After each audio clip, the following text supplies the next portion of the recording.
Good evening, one and all. Today's lecture is going to be all about the cases or certain judgments on the relationship between a banker and a customer, जो topic हमने just इससे पहले वाली class में complete किया है. So the very first case would be named as UCO bank versus Hemchandra Sarkar. इस case में ये बताया गया है कि बैंक की liability as a bailee create होती है फॉर लॉस ऑफ गुड्स. यानी कि जो बैंक है is a bailey of the goods which have been entrusted to it, and it needs to deliver it against the payment, and as a paid bailer the bank has to indemnify the customer for the loss of goods. This has been said under the case of UCO Bank versus Hemchandra Sarkar. Besides this, there was another case which was named as Great Western Railway Company versus London and County Banking Company of the year 1901. इस case के अंदर determine किया गया that who can be called as a customer, and it was observe that for a person to be declared as a customer, यानी किसी भी एक व्यक्ति को बैंक का कस्टमर होने के लिए with in the purview of section 82 bills of exchange act 1882 दो रिक्वायरमेंट्स फुलफिल करनी होती हैं, जिसमें से पहला है कि एक ऑपरेशनल बैंक अकाउंट होना चाहिए, यानी आपके नाम पे एक अकाउंट हो बैंक के अंदर जो कि ऑपरेशनल हो, and apart from it some similar relationship, यानी किसी भी तरह का सिमिलर लीगल रिलेशनशिप अगर क्रिएट हो रहा है, you would be called as a customer to that bank. We are also going to talk about the some special classes of customers जो हमें basically legal relationship between a banker and a customer वाले चैप्टर के अंदर ही cover करना होता है. So you can basically call this whole lecture as a part 2 of that earlier lecture. And whenever you are asked the question that write an essay on the relationship between a banker and a customer, you will have to include this part as well in that, or there may be a possibility that you may be asked an entirely different question, a separate question on this special class of customers to a bank. तो इस चीज़ के लिए आपको prepared होना होगा, and for that we are going to talk about some special class of customers, यानी जो normal customers हैं उनके अलावा ऐसे कौन कौन से कस्टमर्स हैं. हम उन्हें स्पेशल क्यों कह रहे हैं? बिकॉज उनके साथ जो लीगल रिलेशनशिप बन रहा है उस रिलेशनशिप को बनाने में हमें थोड़ी सावधानियां बरतनी पड़ती हैं ताकि हम अपनी लाइबिलिटीज़ को अकॉर्डिंगली असर्टेन कर सकें, and for that reason such customers are called as a special class of customers. So if we talk about the introductory background, तो सर जॉन पेचे ने बोला है कि to constitute a customer there must be some course or habit of dealing in the nature of regular banking business. इसे हम duration theory भी कहते थे जो अभी रिजेक्टेड मानी जाती है. This is no more in existence और इसका अभी एप्लीकेशन नहीं किया जाता है. इसको ले डाउन किया गया था in the case of commissioner of taxation versus English, Scottish and Australian bank, जहाँ पर लॉर्ड ड्यूनेडिन ने जजमेंट प्रोनाउंस किया था. Apart from it, there is one more case named as Central Bank of India versus Gopinath Nair, and ये case था Kerala high court का. इस case के अंदर अगेन इट वॉज स्टेटेड कि कस्टमर होने के लिए दो रिक्वायरमेंट होनी ज़रूरी है. पहला कि अकाउंट प्रेजेंट हो आपका, और जो आपकी डीलिंग्स हैं उस बैंक के साथ that should be of banking nature. Just 5 minutes ago, or maybe just 2 minutes ago, we were just talking about this duration theory, and it's just time to elucidate on that duration theory. इसके accordingly कोई भी व्यक्ति सिर्फ bank account खोल देने से या bank के साथ डील करने की हैबिट हो जाने से ही क्या नहीं हो जाता कस्टमर, यानी उसको और क्या फुलफिल करना होगा और क्या रिक्वायरमेंट फुलफिल करनी होगी. There should be some measure of continuity in his dealing with the bank. अगर एक कंटिन्यूटी का एलिमेंट नहीं है, that person can not be called as a customer of the bank. But this is now rejected, and commissioner of taxation versus English, Scottish and Australian bank में, जो कि 1920 का case है, इसमें लॉर्ड ड्यूनेडिन ने observe किया कि जो कस्टमर का रिलेशनशिप है किसी बैंक के साथ, उस रिलेशनशिप में duration is basically not the essential. And accordingly we have also seen कि Central Bank of India Bombay versus Gopinath Nair and others के केस के अंदर भी यही कहा गया कि किसी भी व्यक्ति को कस्टमर होने के लिए दो ही कंडीशंस को सेटिस्फाई करना होता है। पहली कंडीशन है कि उसका अकाउंट होना चाहिए, फिक्स्ड, सेविंग्स, करंट, किसी भी तरह का अकाउंट हो सकता है, और जो उसकी डीलिंग्स हैं वो बैंक के साथ वो बैंकिंग नेचर की होनी चाहिए। Now let's talk about who could be these special customers of the bank. First and foremost, it could be a minor. कोई भी व्यक्ति जो अंडर 18 ईयर्स ऑफ एज होता है या उसे हम माइनर कहते हैं। और जब भी कोई माइनर होता है यानी जब तक वो माइनर 18 साल की उम्र अचीव नहीं कर लेता तब तक उसका गार्जियन या रिस्पेक्टिव वार्ड ही उसके पर्सन और प्रॉपर्टी की देखभाल करता है। And as you all very well know that as per the Indian Contract Act 1872, a minor cannot be allowed to enter into a valid contract and hence any such contract would be void. तो notable point यहाँ पर ये है कि कोई भी contract for the supply of necessaries of life to a minor would be a valid contract, यानी there is this exception to this particular point which is stated under section 68। ठीक है, और ऐसा किसी भी कॉन्ट्रैक्ट के लिए जो माइनर है that minor person would not be personally liable and only it's property could be made liable for it. A bank should be very careful in dealing with a minor in respect of what? In opening of account first, second date of birth, and third is death of minor और guardian. यानी जब भी date of birth of minor की बात आती है हमेशा minor के साथ कॉन्ट्रैक्ट करते वक्त उनकी डेट ऑफ बर्थ रिकॉर्ड करना बहुत ज़्यादा ज़रूरी है. If we talk about opening of account of any minor, you need to keep in your mind that only savings account can be opened in their name. और उसके भी 3 तरीके हो सकते हैं. In the name of the minor himself, in the joint names of the minor and his or her guardian, और in the name of the guardian. तरीके क्या क्या हो सकते हैं, उसे वैलिडेट कैसे किया गया है. अगर हम माइनर के नाम पे अकाउंट खोल रहे हैं तो उसकी लीगल वैलिडिटी कहाँ से डिराइव कर रहे हैं, सेक्शन 26 ऑफ NI एक्ट से. उसके अंदर ये कहा गया है कि a minor may draw, endorse और deliver the negotiable instrument. So it makes implied कि कोई भी माइनर अगर NI को ड्रॉ और एंडोर्स और डिलीवर कर सकता है तो obviously that person will be having some account would be having some account with the bank. अगर हम बात करें दूसरे तरीके की जहाँ पर माइनर का account in the joint names of the minor और हिज और गार्जियन खोला जाता है तो वो जॉइंटली खोलते हैं. इन दोनों ही केसेस में आपको याद क्या रखना है कि जो माइनर है उसने 12 साल की एज अचीव कर ली हो and should also be versed in reading और writing Hindi, English and his और हर रीजनल लैंग्वेज. तो ये दोनों रिक्वायरमेंट बताई गई हैं इन 2 तरीके के अकाउंट्स के लिए. If you talk about the third kind of account, यानी हम माइनर के नाम पे कैसे तीसरे तरह का अकाउंट खोल सकते हैं, तो उसका मतलब है हम गार्जियन के नाम पे, उस माइनर के जो गार्जियन है वार्ड है हम उनके नाम पे अकाउंट खोल सकते हैं. ABC natural guardian of XYZ यहाँ पर माइनर है, ABC इनके गार्जियन है and it would always be operated by the guardian on the behalf of the minor. So that is all regarding the opening of account. But if we talk about the death of a minor or guardian, what precautions a banker need to take? So if a minor dies, उस case में जो पैसा होगा उसके account का वो guardian को मिल जाएगा. और इफ अ गार्जियन डाइज तो before minor attains majority and the account is a joint account और to be operated by the guardian only, then in that case money should be paid by the bank to the minor on attaining majority or to some person appointed by the court as his guardian. Now if we talk about क्या कोई minor एक partner या एक agent की तरह काम कर सकते हैं, तो answer could be the minor can be admitted to the benefit of partnerships with the consent of all the partners, but that minor person cannot be liable for the losses or the debts of the firm. Notable point is कि within 6 months after he attains the majority, minor should repudiate his liability as a partner. Otherwise, that minor person who recently attained the majority will be held liable as a partner of the firm from the date he was admitted to the benefit of the partnership.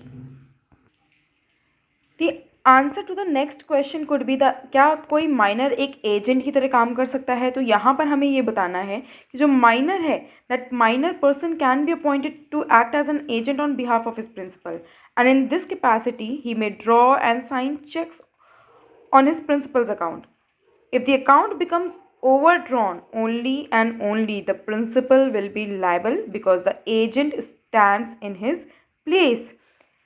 Now, when it comes to the legal guardianship of a minor, तो ये 3 तरीकों से हो सकती है. एक तो natural, दूसरा टेस्टामेंट्री और तीसरा है आपका गार्जियन अपॉइंटेड बाय कोर्ट. जो आपका नेचुरल और टेस्टामेंट्री है, it is being regulated by Hindu minority and guardianship act 1956. But when it comes to the guardian appointed by the court, it is being regulated by the Guardian and Wards Act 1890. One very important and notable point to remember regarding the minor as a special customer to a bank, that RBI के directors हैं, RBI ने advice किया है banks को कि वो minor के account खोलें, fix, saving, recurring, but only with mother as a guardian, even if the father of the minor is alive. So that is all regarding the minor as a special class of customer to the bank. Now let's shift our focus to the other special customer, which could be a married woman. So if we talk about a married woman, so that married woman is definitely competent to enter into a valid contract. In case of a debt taken by a married woman, her husband shall not be liable except if the loan is taken with his consent or authority, or if the debt taken was for the supply of necessary of the life to the wife. Only then husband would be made liable for the loans of the wife. If the husband defaults in supplying the same to her, and accordingly a banker should examine assets of a married woman and ensure that the same are sufficient to cover the amount of the loan. Otherwise, the husband would be made liable. There are certain other special class of customers as an पर्दानशी women. अब पर्दानशी women है तो इसे हम special class of customer में क्यों consider कर रहे हैं? क्योंकि ये जो women होती हैं they basically observe complete seclusion. वो पूरी और सोसाइटी से एकदम अलग रहती हैं और वो अपने फेस को सिर्फ अपने फैमिली मेम्बर्स या अपने हस्बैंड को ही रिवील करती हैं. तो ऐसी औरतों की आइडेंटिटी चूँकि डिटरमिन करना is a very difficult task या is kind of a next to impossible task, जिसमें फ्रॉड होने के बहुत ज़्यादा चांसेस हो सकते हैं. And only for that reason we can say कि अगर हम किसी पर्दा नशी लेडी का अकाउंट ओपन करना है तो बैंकर को बहुत ज़्यादा एहतियात बरतने की ज़रूरत पड़ती है या बहुत ज़्यादा प्रिकॉशनरी स्टेप्स लेने चाहिए. प्रिजम्पशन क्या होता है लॉ का इनके फेवर में कि जो कॉन्ट्रैक्ट एंटर किया गया है उनके द्वारा वो हो सकता है कि उनकी फ्री विल से हुआ हो और उनकी फुल अंडरस्टैंडिंग कि वो कॉन्ट्रैक्ट के क्या कॉन्सिक्वेंसेस हो सकते हैं, क्या लाइबिलिटीज़ क्रिएट हो सकती हैं, वो सब समझती हों. और दूसरा ये हो सकता है कि जो कॉन्ट्रैक्ट है वो उन्होंने अपनी फ्री विल से एंटर ना किया हो और उन्हें कॉन्ट्रैक्ट की भी पूरी समझ ना हो. Hence, we can consider that the contract which can be entered by a Pardanashi woman with a banker, it could be full of defects, and for that reason, a banker needs to take certain precautions. And as I've already told you कि चूँकि उनकी identity ascertain करना is very difficult, तो banker जो generally every banker refuses to open an account किसी भी पर्दानशी lady के नाम पे. अब अगर हम बात करें किसी और special customer of banker special classes of customer की किसी बैंकर का, तो उसके अंदर हम एक कैटेगरी और प्लेस कर सकते हैं जिसको हम कह सकते हैं इलिटरेट पर्सनस की. Since they basically can not sign their names, तो bankers take their thumb impressions जो एक सब्स्टिट्यूट की तरह काम करते हैं उनके सिग्नेचर की, plus copy of recent photographs. The notable point which one should remember regarding the illiterate persons as a special customer of the bank, that application form and photograph should be attested by an approved witness, and only then an account can be opened in the name of an illiterate person. Next category could be of lunatics. As per the Indian Contract Act 1972, Section 12, a person of unsound mind is not competent to enter into a valid contract. And for that purpose अगर किसी को हमें sound mind का व्यक्ति कहना है तो हमें कौन सी 2 रिक्वायरमेंट्स को फुलफिल करना होगा। पहला कि वो जिस चीज़ को पढ़ रहे हैं, जिस चीज़ को साइन कर रहे हैं, it could be a contract और it could be it could be an application to open an account. तो बेसिकली उनके अंदर ये अंडरस्टैंडिंग, इसको समझने की क्षमता होनी चाहिए, कैपेबिलिटी होनी चाहिए। दूसरा, वो जो अकाउंट खोल रहे हैं जिसकी वजह से उनके और बैंकर के बीच में कॉन्ट्रैक्चुअल रिलेशनशिप क्रिएट होगा, उसकी क्या इफ़ेक्ट्स होंगे, उसको समझने का रैशनल जजमेंट होना चाहिए उनके अंदर। अगर ये 2 चीज़ें प्रेजेंट हैं तो anyone can be called as a person of a sound mind. A general set of rules states that a banker should not open an account in the name of a person who is of unsound mind. And the notable point regarding it is the banker should suspend all operations on the account of a customer as soon as he receives the news of the lunacy of the customer till he gets the proof of sanity with an order of the court. तो जैसे ही कोई customer उनका ल्यूनेंसी की stage पे आता है, अगर उन्हें इस बात की खबर मिलती है तो उन्हें तुरंत ही एज ऐप उनके बैंक के अकाउंट के सारे ऑपरेशंस को सस्पेंड करना चाहिए till the time that person again achieves the state of sanity, और वो प्रूव होनी चाहिए with the order of the court. Now we take another example of a special class of customers. It could be joint accounts. Joint accounts बहुत सारे लोगों के द्वारा hold किए जा सकते हैं। ऐसा कोई भी अकाउंट जो 2 या 2 से ज़्यादा लोग होल्ड करते हैं उसे हम जॉइंट अकाउंट कहते हैं। जॉइंट अकाउंट खोलते वक्त क्या प्रिकॉशंस लेनी है बैंकर को कि जो फॉर्म है it should be signed by all the joint account holders. The account holder should also indicate the account कि ये जो अकाउंट हम खोल रहे हैं, जॉइंट अकाउंट खोल रहे हैं, इसे ऑपरेट कैसे किया जाएगा। ये जो ऑपरेशंस है इस अकाउंट के, it may be by both और द सर्वाइवर। दोनों जो 2 या 2 से ज़्यादा लोग खोल रहे हैं उनके द्वारा जॉइंटली हो सकता है, दोनों में से किसी एक के द्वारा हो सकता है, पहले पर्सन पहले जिसका नाम लिखा हो उसके द्वारा हो सकता है, बाद में जिसका नाम लिखा हो उसके द्वारा हो सकता है। तो it could B operated bye it may be operated by these people. It may be payable either to all of them or any one or more of them.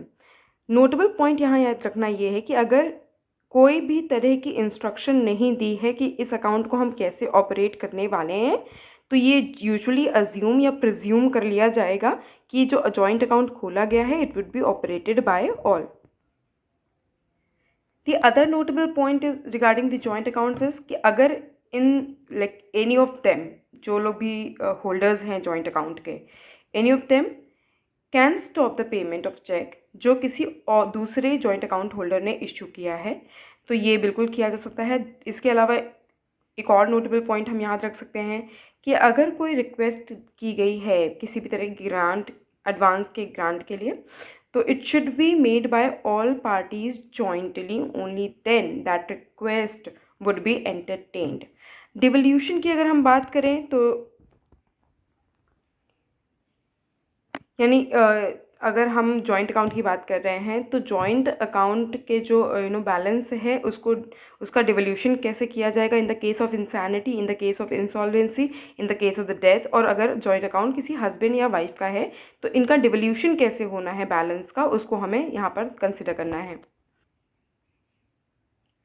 अगर हम इंसैनिटी की बात करें तो हमने इससे पहले थोड़ी देर पहले भी lunatics kind of special category of customers में हमने देखा था कि किसी भी अकाउंट होल्डर की इंसैनिटी की इंफॉर्मेशन जैसे ही बैंक को रिसीव होती है, that particular banker needs to stop the operations or suspend the operations of the account immediately, right? और तब तक वो सस्पेंडेड रहेंगे जब तक वो वापस से सेनिटी की स्टेज को अचीव नहीं कर लेते।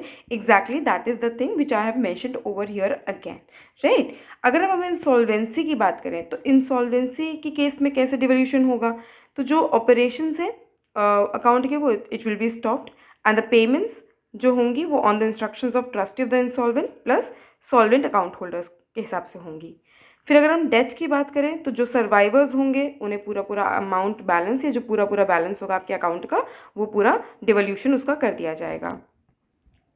And in the case of the death of the जो जॉइंट अकाउंट होल्डर, जो बैलेंस होता है इट इज़ बेसिकली पेएबल और रिकवरेबल टू द सर्वाइवर और the legal heirs the deceased.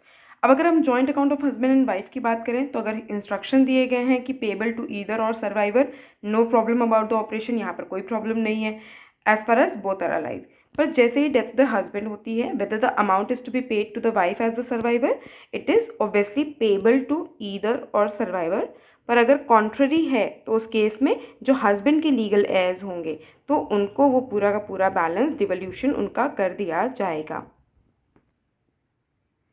फिर बात करते हैं हम ऐसे किसी भी अकाउंट की जो किसी हिंदू अनडिवाइडेड फैमिली के नाम पे खोला गया है।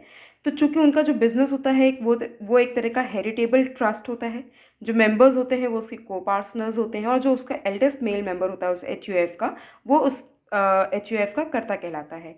तो जब भी किसी HUF के नाम पे अकाउंट खोला जाता है तो ऑल द अडल्ट को partners are required to sign the form, plus letter of undertaking needs to be provided that it is an ancestral business, plus any change in the constitution of family will be reported to the bank.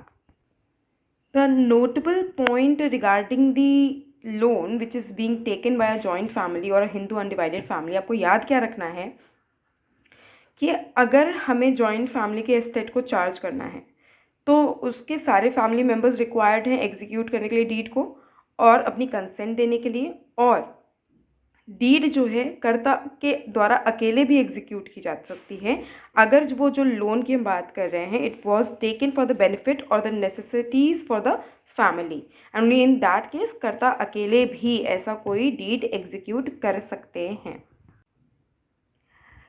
जब भी किसी Hindu undivided family का bank account खोला जाता है तो कुछ requirements होती हैं। वो रिक्वायरमेंट्स क्या फुलफिल करनी होती हैं कि जो अकाउंट है it should clearly indicate that it is a HUF और Hindu undivided family for that matter. Second is it should be signed by all the co partners. Third, it should clearly indicate power of the karta. Next, the names of the minor should also be kept on record, plus consent जब भी required हो, जब उनकी जो majority attain कर लें, majority की as achieve कर लें तो उनकी कंसेंट भी रिक्वायर्ड होती है। All co partners should sign the documents for the loan and HUF continues till the HUF gets partitioned. Now if we talk about the trustees, यानी अगर हम कोई बैंक अकाउंट किसी ट्रस्टीज़ के नाम पे खोल रहे हैं या ट्रस्ट के नाम पे खोल रहे हैं तो वहाँ पर बैंकर्स को क्या प्रिकॉशंस लेने की ज़रूरत है, या चूँकि बैंकर्स को यहाँ प्रिकॉशंस लेने की ज़रूरत है and for that reason only trustees को भी हमने स्पेशल क्लास ऑफ कस्टमर्स में प्लेस किया है। तो यहाँ पर याद क्या रखना है हमें कि जो ट्रस्ट डीड है उसका थरो एग्जामिनेशन होना चाहिए, instruction regarding operation of the account भी दिया होना चाहिए। In case all the trustees are dead, then the new trustees can be appointed by the court. Regarding trust money, banker and trustee should be on the same footing. Next could be the trustees may borrow money from the banker as a pledge or a mortgage. Trust property को pledge और mortgage करके वो loan ले सकते हैं। For and these are certain precautions which a banker need to take care of when an account is being opened in the name of the trust.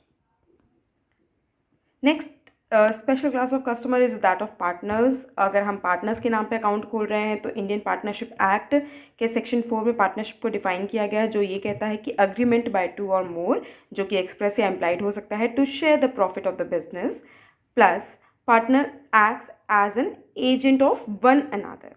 Number of partners banking company के case में 10 हो सकते हैं, others companies के case में 20 हो सकते हैं। Now the most important part is कि क्या क्या प्रिकॉशंस बैंकर को ध्यान में रखने हैं जब वो किसी पार्टनर्स के नाम पे अकाउंट खोल रहे हैं, कि it should open the account only when one और more partners make an application. Partnership agreement को ध्यान से थरोली पढ़ना चाहिए, लेटर ऑफ डिटेल्स होनी चाहिए जिसमें नेम और address of all the partners हो, नेचर ऑफ फर्म्स बिजनेस हो, who will operate the account, ये सारी डिटेल्स मेंशन की गई हों। Any partner may revoke the authority of the other partners. Banker should not credit a check in the firm's name to the personal account of any partners without inquiring the rest of the partners. These are all the precautions which a banker needs to take care of. Now, there are certain precautions which need to be taken care of in the case अगर कोई account किसी limited company के नाम पे खोला जा रहा है। तो कंपनी पब्लिक लिमिटेड हो सकती है, प्राइवेट लिमिटेड हो सकती है, गवर्नमेंट कंपनी हो सकती है। जो पब्लिक लिमिटेड कंपनी है यहाँ पर मिनिमम 7 मेंबर्स होते हैं, मैक्सिमम मेंबर्स की कोई लिमिट नहीं होती है। जो प्राइवेट लिमिटेड कंपनी है यहाँ मिनिमम 2 मेंबर्स होंगे, मैक्सिमम 50 होंगे। बैंकिंग कंपनी में 20 हो सकते हैं, गवर्नमेंट कंपनी के अंदर 51% शेयर्स ऑफ गवर्नमेंट होंगे। प्रिकॉशंस क्या बैंकर को होल्ड करने हैं, वो प्रिकॉशंस ये हैं कि सारे इंपॉर्टेंट डॉक्यूमेंट्स को थरली वो रीड आउट करें। अकाउंट खोलते वक्त form should be filled and signed by the authorised signatories only. The specimen signature of directors plus authorise signatories, ये सब चीज़ें उनके पास अवेलेबल होनी चाहिए। लिस्ट ऑफ डायरेक्टर्स होने चाहिए। और अगर वो चेक एडवांस कर रहे हैं तो ऑब्वियसली चेक क्रेडिट कर रहे हैं तो उन्हें बिल्कुल बाकी लोगों से भी इंक्वायर करना चाहिए, only then they can do so. So these are certain special class of customers जिनके अकाउंट्स को ऑपरेट करते वक्त बैंकर्स को कुछ सावधानियां बरतनी होती हैं, and only for that reason they are being considered as the special class of customers, right. And with this we conclude this particular chapter on the special class of customers. Thank you.